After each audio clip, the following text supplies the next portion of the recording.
Buenas tardes a todos los amigos de Grado Cero. Estamos con el doctor Ignacio Llamas Huitrón en la UAM Iztapalapa. Como siempre, un placer estar aquí. Muchas gracias, doctor. Muchas gracias, Guadalupe, por hablar sobre mi libro, por permitirme hablar sobre mi libro. El pretexto de la visita al doctor Llamas es para platicar sobre su libro Utilitarismo y Contractualismo, Fundamentos para la Evaluación de Políticas Públicas. El doctor Llamas, bueno, les platico a grosso modo, bueno, es uno de los catedráticos más connotados aquí de la UAM, y entre sus especialidades, su especialidad es Economía de la Educación, según leo. ¿Cómo es que nace escribir este libro sobre utilitarismo y contractualismo, básicamente enfocado hacia John Rawls? En primer lugar, el libro es Fundamentos para la Evaluación de Políticas Públicas, y quiero decirle que yo tuve una fuerte preparación a nivel de licenciatura en Evaluación de Políticas Públicas. Y yo, por circunstancias de la buena suerte, diría, estudié 3 años de Economía en la Facultad de Nuevo León y terminé mis estudios de licenciatura en la Universidad Católica de Chile. Llegué a Chile en el 68 y Chile tenía una gran tradición de evaluadores de políticas que se habían preparado sobre todo en la Universidad de Chicago. Es la época de los Chicago Boys y estaban concentrados en la Universidad Católica de Chile en la Facultad de Administración y Economía. Y yo tuve un magnífico maestro en evaluación de políticas. Y siempre me emocionó a mí la forma en que él nos enseñaba la microeconomía y la evaluación de proyectos. Entonces tuve siempre la idea de poder escribir algo al respecto. Y entonces la primera parte del libro es sobre evaluación de políticas económicas. ¿Cuál es el instrumental que usan los economistas? ¿Cómo se fundamentan básicamente en la tradición microeconómica y en economía del bienestar? Uh-huh. Y a John Rawls llego porque la economía ha caminado desde fines del siglo XIX en un solo pie, podemos decir. Es decir, se ha sofisticado muchísimo en términos matemáticos, en términos axiomáticos, pero descuidó mucho la filosofía, la fundamentación ética de las políticas que propone. Entonces, los economistas proponen siempre reglas para la evaluación de políticas fundamentadas en el mercado. Y no tiene ninguna fundamentación ética para proponer políticas sociales. Y en esto es donde entra John Rawls, porque John Rawls es muy claro desde cómo nos define desde el concepto de justicia, la preocupación por los más desprotegidos o por los menos aventajados en una sociedad. Entonces, él, desde el punto de vista moral, desde el punto de vista ético, fundamenta la necesidad de que los gobiernos atiendan a los grupos más desprotegidos, cosa que los economistas no tienen en su caja de herramientas. Entonces yo lo veo como una complementariedad entre lo que los economistas proponen en términos de política económica, que fundamentalmente tienden, dice usted, proponen políticas económicas para una buena asignación de recursos productivos de la sociedad. Se preocupan mucho del concepto de eficiencia. Uh-huh. A través de ello tratan de que se logre el mayor crecimiento en una sociedad. Y dicen ellos, mayor crecimiento, mayor bienestar de la sociedad. Y no entra la preocupación por los más vulnerables, por los más desprotegidos. John Rawls, por su parte, él establece de que quienes discuten en una posición, representantes de la sociedad discutiendo en una posición original, deben preocuparse por los más desprotegidos. Y él hace una serie de artificios que son lo que él llama un experimento mental, eh, para justificar esa preocupación en términos éticos, en términos morales. Entonces, para mí es como una especie de complementariedad. Fíjese que John Rawls tuvo una estancia en Oxford y en esa estancia se dedicó parte de su tiempo a estudiar economía. Entonces, su fundamentación en teoría de la justicia, de por qué debemos intervenir desde las políticas públicas para proteger a los más vulnerables, está fundamentada en la economía. Tiene mucho fundamento económico. Entonces para mí fue muy natural cuando busco uno de los grandes pensadores que me ayude a plantear la necesidad ética de preocuparse por los más desprotegidos, pues fue muy natural llegar a John Rawls. La primera parte del texto nos habla mucho de elementos de microeconomía y le comentaba antes de que empezáramos la charla que para mí fue un poco pesada Sí. esta parte porque era repasar los conceptos de utilidad, los conceptos de mercado, economía del bienestar, y creo que aquí es el quick del texto, cómo debemos ahora replantearnos y obviamente cuestionarnos la operatividad de este término de la economía del bienestar. Mire, la economía del bienestar tiene sus fundamentos en el utilitarismo. O sea, es decir, el utilitarismo propone que nosotros nos debemos preocupar por elevar la utilidad media o la satisfacción media de los ciudadanos de cualquier país, de cualquier sociedad o de cualquier colectivo. Esa fundamentación en el utilitarismo que tiene la economía del bienestar la hace particularmente vulnerable a la crítica. Primero porque es un concepto difícilmente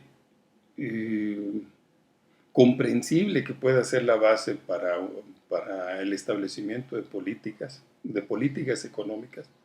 Y sin embargo lo es. Ese es el fundamento. El utilitarismo está en la base de la propuesta de políticas económicas que hace la teoría económica convencional o la teoría económica predominante en el mundo.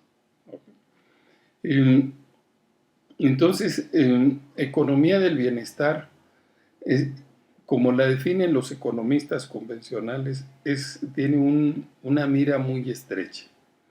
Nos preocupamos por la utilidad psicológica de los ciudadanos. Tratamos de que esa sea en términos promedio la mayor posible y ese promedio lo identificamos técnicamente con los ingresos medios. Hay un tránsito en la teoría económica que nos permite pasar de funciones de bienestar de tipo fundamentada en la psicología de las personas en términos utilitaristas, a pasar a medir esa satisfacción en términos de ingreso. Entonces, cuando la economía del bienestar pasa de lo psicológico a algo objetivo como puede ser el ingreso de una sociedad, aún así se queda muy limitada porque solo concibe que el bienestar está asociado con el nivel de ingreso, que es una variable sustituta, proxy, decimos los economistas, de lo que sería la utilidad media de los individuos de una sociedad o de un país. Eso es lo que le podría decir. No sé si le contesté. Es que precisamente me da pie a la siguiente pregunta. Cuando llego a la parte donde habla acerca de, bueno, las aportaciones de Rawls, explicar un poco los principios rectores de su idea de justicia y de cómo se da la justicia distributiva, en esta parte reflexiono sobre mucho esta idea, igual es percepción de todos los que no somos especialistas, pero es replantearnos también el que siempre dicen que los economistas hacen modelos que para los que quieren explicar la realidad y que a veces la realidad es la que está errónea, pero el modelo es el que siempre funciona. Y entonces, precisamente cuando estamos hablando de que tomamos todas estas bases para evaluar una funcionalidad o la operatividad de una política pública, pues entonces, repasando estas ideas, pues me queda claro, o bueno, me queda esa idea de precisamente estamos hablando de esquemas, de modelos que no necesariamente tienen que ver con la realidad y que a veces los economistas dicen, bueno, lo que está mal es la realidad, ¿no? Bueno, sí, los economistas tenemos una alta propensión a crear modelos para simplificar nuestro entendimiento de la realidad. Yo creo que esa construcción de modelos, que es una construcción científica porque se apega al método científico deductivo, sobre todo el pensamiento deductivo de establecer premisas, axiomas, supuestos iniciales, hacer ficciones, decía Max Weber. Decía que la realidad solo la podemos entender a través de ficciones, de los modelos ideales. Entonces esos modelos ideales solo toman unos cuantos aspectos de la realidad. La realidad es múltiple, es muy rica, muy variada, muchísimos elementos. ¿Cómo podemos entenderla? Es a través de abstraer o aislar los elementos principales. Creo, justificando a los economistas, que eso es lo que hacemos. Y luego, cuando esos modelos los utilizamos para explicar la realidad, entendemos que solamente son herramientas simples y que la realidad es mucho más rica, mucho más difícil, o sea, con más elementos a interpretar que no fueron capturados por el modelo.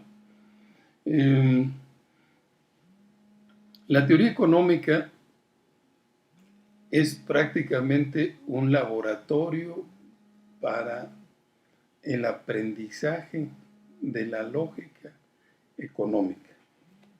Nos ayuda a pensar en la realidad en términos económicos. Pero la teoría va a ser la base con la que salimos nosotros, una vez egresados del aula, a interpretar la realidad. Y en eso sí, yo diría que hay economistas muy cuadrados que no se salen de la modelística o de lo que viene en los libros de texto o en algunos artículos en los principales journals del mundo, y quieren ver con esos anteojos la realidad. Y en realidad y lo que hacen esos anteojos o modelos es decirnos, no te olvides que estas variables son muy importantes y su lógica de operación es esta. Y con eso nosotros tenemos que interpretar más allá de los propios modelos. O sea, los modelos son la base para que no se nos olviden los conceptos fundamentales. Pero los fenómenos reales son muy complejos y solo son ayudas de ejercicios mentales, de experimentos mentales que tenemos en el aula durante años, para que no se nos olvide de que como economistas debemos pensar en fenómenos económicos, en variables económicas, pero la cultura, la política, la sociología son importantísimos para el entendimiento de la realidad. Y eso sí a algunos economistas se les olvida. Sí. Precisamente cuando hablamos ya de tener este contexto, es decir, estos elementos básicos de microeconomía, las nociones generales acerca de la justicia distributiva de Rawls, el conjuntar esto nos permitirá a nosotros como estudiosos de las ciencias sociales enfocarnos hacia temas concretos. Me refiero, por ejemplo, si utilizo esto para evaluar cómo ha sido el desempeño de nuestro secretario de Hacienda, por decirlo así. Okay. Que el día de ayer, no me voy muy lejos, el día de ayer hizo la afirmación de que va a haber una reestructuración del presupuesto para 2016 cuando nos ha acabado el 2015. Pero entonces, cuando ve uno el discurso, en ninguna parte del discurso hay estos elementos valorativos Claro. que podamos nosotros identificar. Sí, hay un interés porque la política pública es una política social y por lo tanto genere esta certidumbre que es lo que quiere él ocasionar con estas declaraciones, ¿no? Sí. Miren, la economía en esto de los modelos nos prepara para atender ciertos valores. Yo le decía que para el economista lo importante es buena asignación de los recursos escasos, que sean lo más eficiente posible para tener mayor crecimiento y supuestamente mayor bienestar. Y toda la parte de equidad, de justicia, está fuera de la visión del economista tradicional. Ellos están cuadrados, pensando cómo puedo utilizar mejor lo que tengo de tal forma que sea eficiente el uso que le dé. Eso el economista bien nacido, que está pensando en los otros y en el mejor uso de los recursos. Porque ahora cuando el economista piensa como burócrata, pensemos lo siguiente. En economía nos enseñan que el mejor uso de los recursos escasos que tenemos es cuando usamos nuestros propios recursos para satisfacer nuestros propios fines. Pero un burócrata no utiliza sus recursos propios, ni los fines que persigue son los de él. Entonces es muy fácil desviarse como economista en la toma de decisiones, sobre todo cuando no se tiene la formación en términos de filosofía, en términos de valores, en términos de buscar también conciliar la eficiencia con la equidad, la eficiencia con criterios de usar los recursos con eficiencia, pero buscando fines justos, ¿verdad? Y eso es lo que le decía, que por eso creo que mi libro está relativamente equilibrado, porque la primera parte es sobre política económica que buscan eficiencia. Y Rawls nos dice, lo primero es la libertad de las personas en una sociedad organizada en términos justos. Y que eso está generalmente fuera de la formación de los economistas. Creo que como economista el secretario de Hacienda puede buscar el mejor uso de los recursos en términos de eficiencia, aunque no sean sus recursos propios ni sus fines propios los que busque. Pero, en mi opinión, le falta esa visión de ver cómo atendemos a los grupos más desaventajados. Que eso es lo que Rawls nos dice. No se le olvide que uno de los fines de la política es la estabilidad de la sociedad. Y la estabilidad requiere que se atienda a los más desprotegidos. Pero el secretario de Hacienda está tomando políticas en términos solo de buscar que los recursos que tiene se utilicen adecuadamente. Se le olvida que una parte importantísima es ver qué está pasando con los grupos más desprotegidos y cuáles son sus efectos en la estabilidad social, en la cohesión social. Eso no lo tiene en su programa de trabajo. Y otro de los elementos, ahora que lo escucho, que resalta mucho la teoría de Rawls, es esto de la convivencia, el arreglo de las diferencias para que pueda funcionar la sociedad. Y me lleva también a la reflexión del tema controvertible sobre la legislación del agua.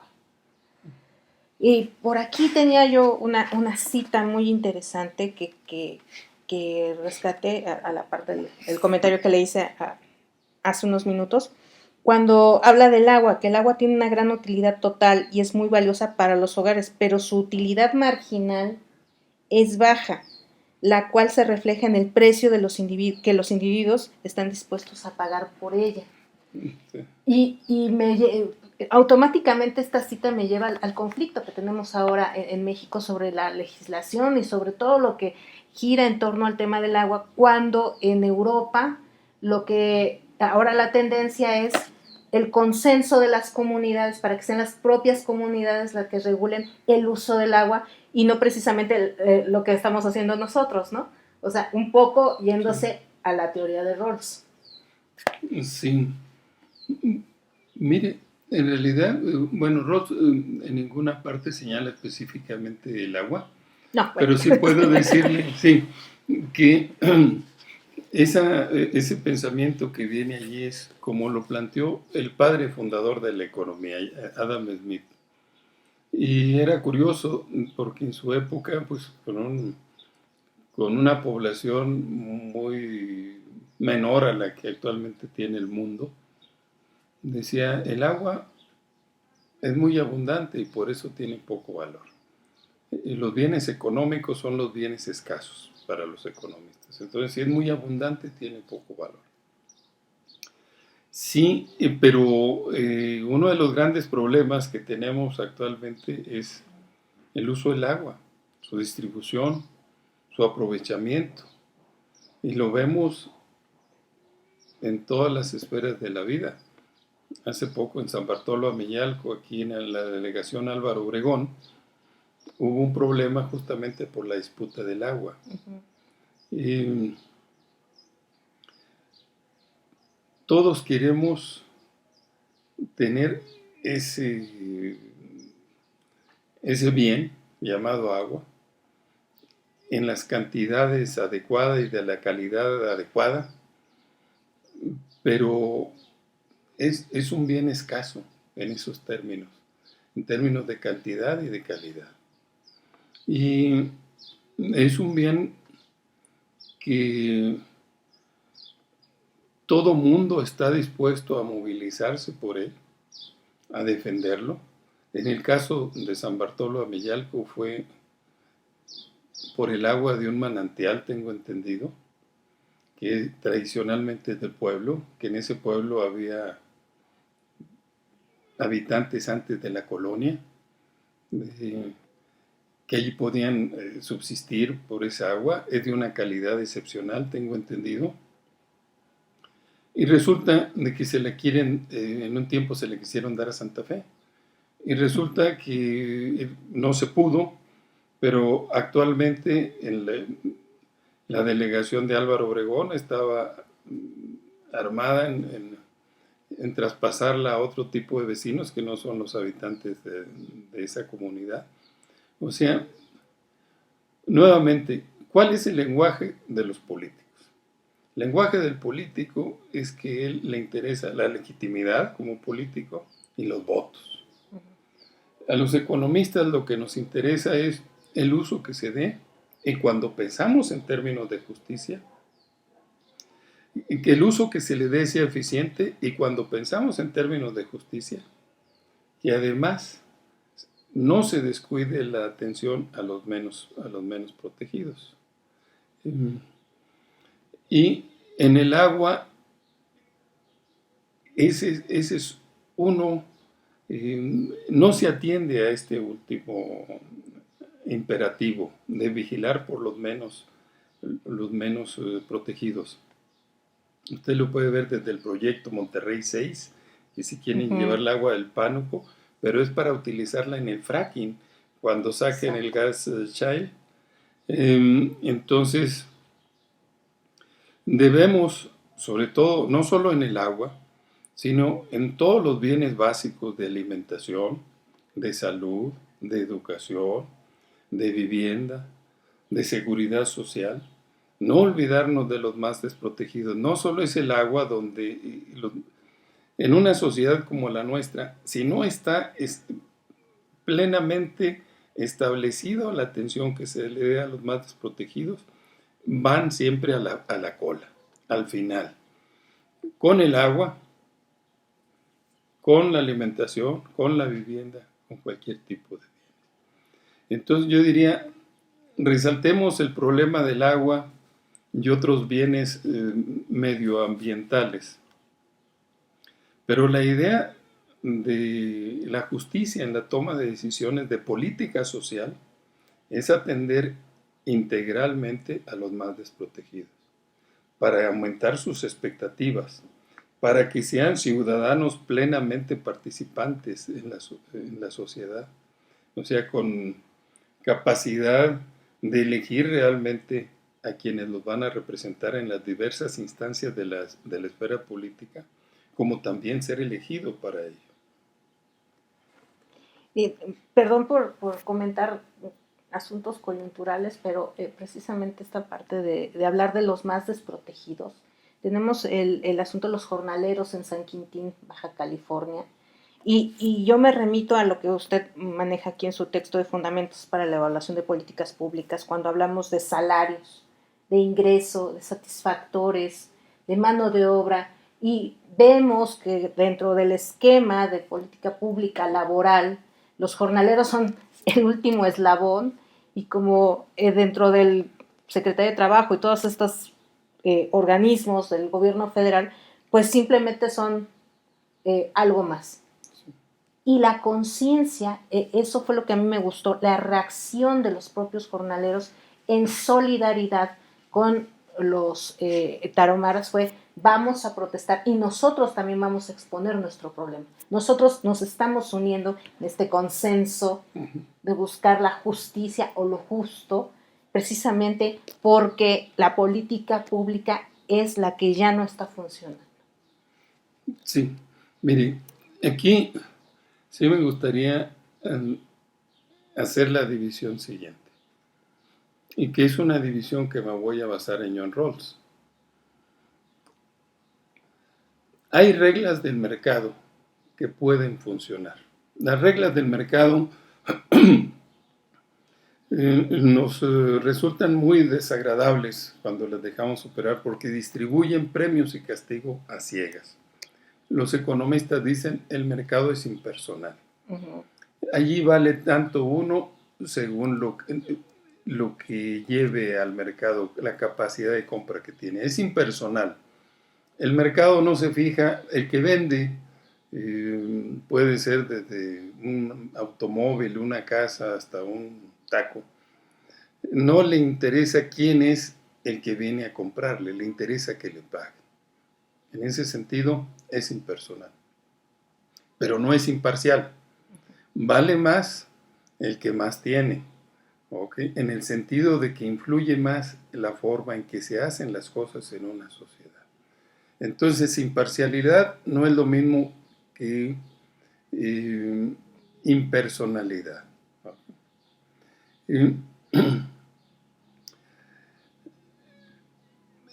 Yo diría que lo que está fallando es la política social.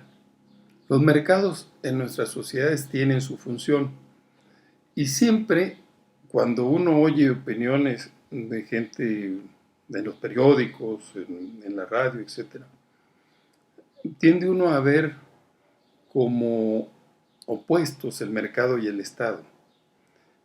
John Rawls los ve como complementarios. Es decir, dejemos que el mercado funcione adecuadamente. No importa que se paguen bajos salarios. Lo importante es qué se hace con el excedente que se crea a nivel del Estado. En pocas palabras, lo que pasa en el mercado se puede compensar por la política social. Países nórdicos, impuestos 50% de los ingresos de las personas o más, incluidos los impuestos a las ganancias de las empresas. Pero es una sociedad bien ordenada, donde la seguridad social, la educación, la salud, servicios de salud, todo eso están asegurados de por vida para todos. ¿Okay? Entonces la gente coopera. México tiene un estado, o gobiernos relativamente pobres, porque recaudan poco, porque los que tienen capacidad de pagar impuestos los grandes empresarios y la gente con altos niveles de ingresos no paga lo que debiera. Entonces el Estado tiene poco y no puede atender en términos de política social a los más vulnerables. Entonces, si nosotros dejamos al mercado que funcione, no nos va a importar mucho si se tienen bajos salarios, porque esos bajos salarios perfectamente se pueden complementar con la política social, con la atención a la salud, los servicios educativos. En pocas palabras, la política social atendiendo las necesidades primarias o básicas de los grupos más vulnerables. El problema en una sociedad como en México es que el mercado castiga fuertemente a los más débiles. Se les pagan bajos salarios.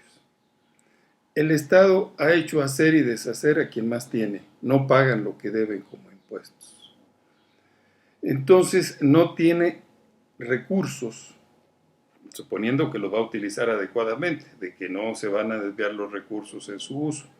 No tiene los recursos suficientes para atender a los más vulnerables, aunque ganen poco.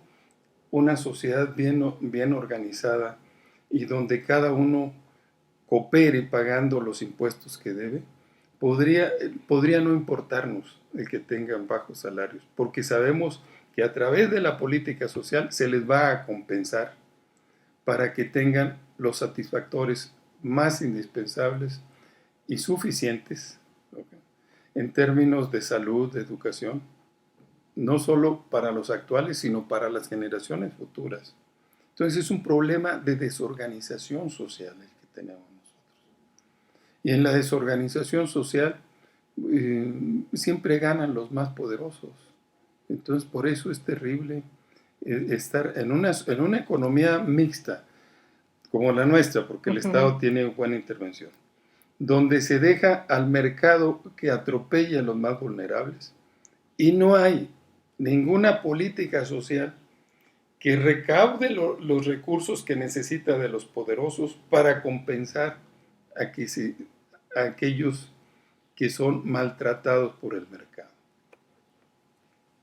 Era más. No sé si Sí. me explico. Sí, claro, pero estoy viendo que ya se nos está acabando el tiempo y a mí me gustaría hacer otras 2 o 3 preguntas, pero después de Utilitarismo y Contractualismo, Fundamentos para la Evaluación de Políticas Públicas, editado por Geriza, doctor Llamas, ¿qué es lo que sigue después de este texto? Bueno, tengo la intención de seguir profundizando en estos temas. Lo que viene,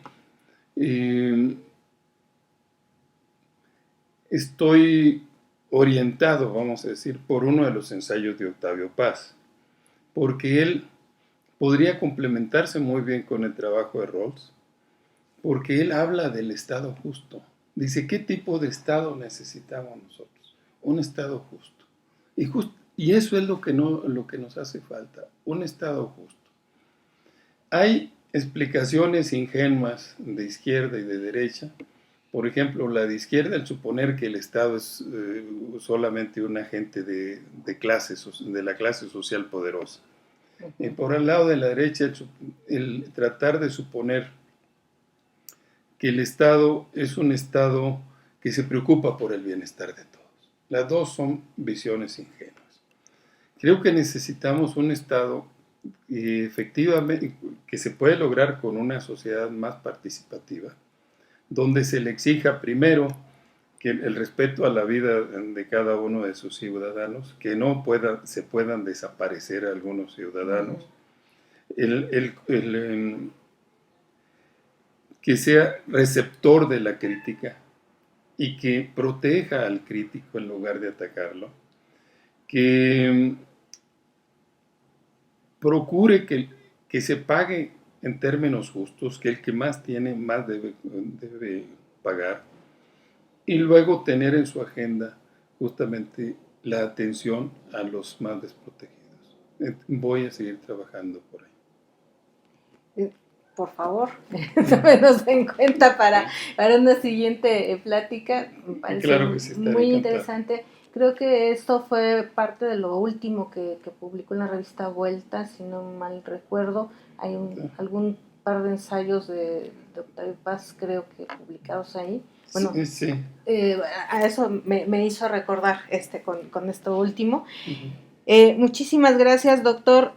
Bueno, para todos ustedes en Grado Cero estuvimos con el doctor Ignacio Llamas Huitrón. El libro de que comentamos y que yo me desvié un poco, ¿verdad? Es Utilitarismo y Contractualismo, Fundamentos para la Evaluación de Políticas Públicas. Muchas gracias a Editorial Gediza y a la UAM, como siempre. Es un privilegio estar aquí platicando con personajes como el doctor Llamas. Muchísimas gracias. Gracias a usted, Guadalupe.